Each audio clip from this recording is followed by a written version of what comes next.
नमस्कार, मैं श्वेता। कृषि संबंधी के सुपरफास्ट बुलेटिन में आप सभी का स्वागत है।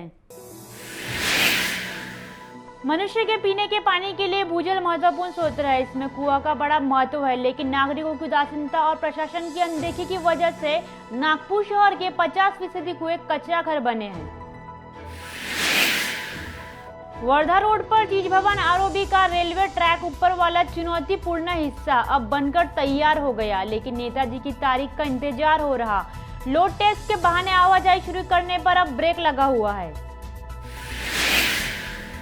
ट्रेन की पहियों में लगाने वाले एल्यूमिनियम के 4 एक्सल चुराकर भाग रहे 2 आरोपियों को रेलवे सुरक्षा बल ने गिरफ्तार किया। इन 2 आरोपियों में आनंद नगर कामठी निवासी सुमित चौहान और पंजाब लाइन झोपड़पट्टी निवासी मुश्ताक खान शामिल है। शहर में 3 दिन कचरा संकलन ठप रहने के मामले में बीवीजी कंपनी पर जुर्माना लगाया जाएगा। कचरा घर व्यवस्थापन कंपनी ने कंपनी के खिलाफ जनवरी बिल से 10% कटौती का जुर्माना प्रावधान किया।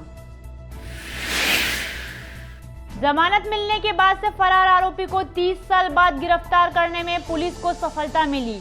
आरोपी को पकड़ने के बाद उसे शनिवार को कोर्ट में पेश किया गया।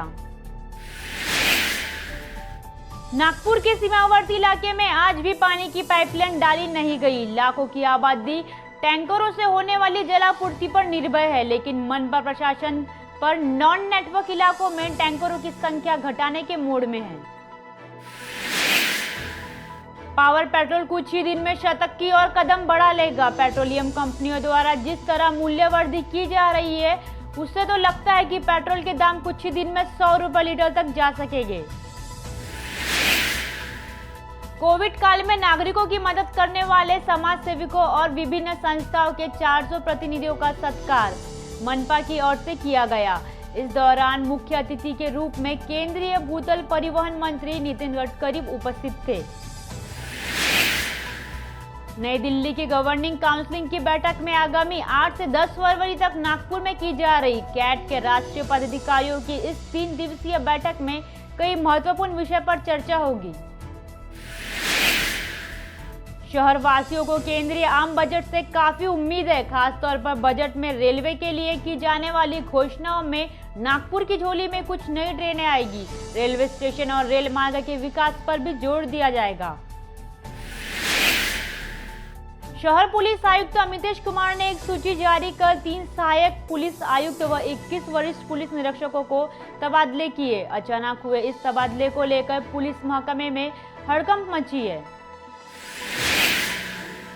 कोविड काल के दौरान टीकाकरण शुरू होने से कुछ राहत मिली, लेकिन टीकाकरण के बाद बनने वाली रोग प्रतिरोधक शक्ति कितने समय तक बनी रहेगी, इसके बारे में अभी तक कोई स्पष्टता नहीं हुई। राष्ट्रपिता महात्मा गांधी की पुण्यतिथि पर नागपुर महानगर पालिका के सभी 10 जोन में स्वच्छता रैली निकाली गई।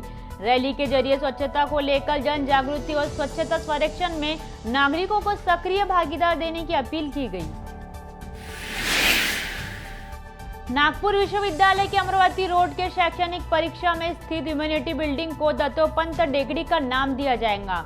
प्रबंधन परिषद की बैठक में इस आशय के प्रस्ताव को पारित किया गया। सोने के आभूषण पॉलिश करके देने के नाम पर 2 लोगों ने एक महिला की सोने की चेन उड़ा ली। कोतवाली पुलिस स्टेशन की सीमा अंतर्गत शनिवार की दोपहर यह घटना घटी।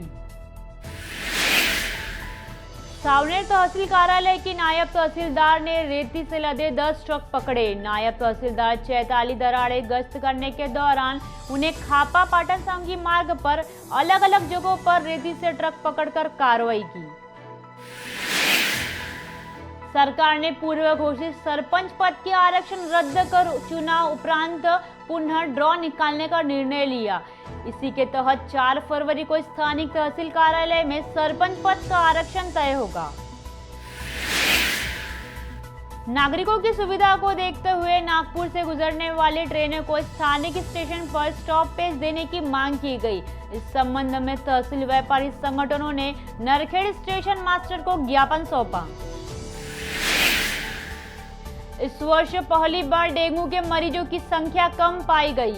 इनमें मनपा के मलेरिया फाइलेरिया विभाग द्वारा मार्च माह से किए गए उपाय और कोविड की वजह से अनेक लोगों द्वारा बढ़ती गई ऐतिहासिक के कारण यह संभव हो पाया। राजघराने के नकदी और काशीबाई समाधि स्थल की पवित्रता को बनाए रखा, लेकिन आज नाग नदी में गडर का पानी बह रहा। ऐसे में कई काशीबाई की आत्महत्या निश्चित तौर पर अशांत हुई होंगी।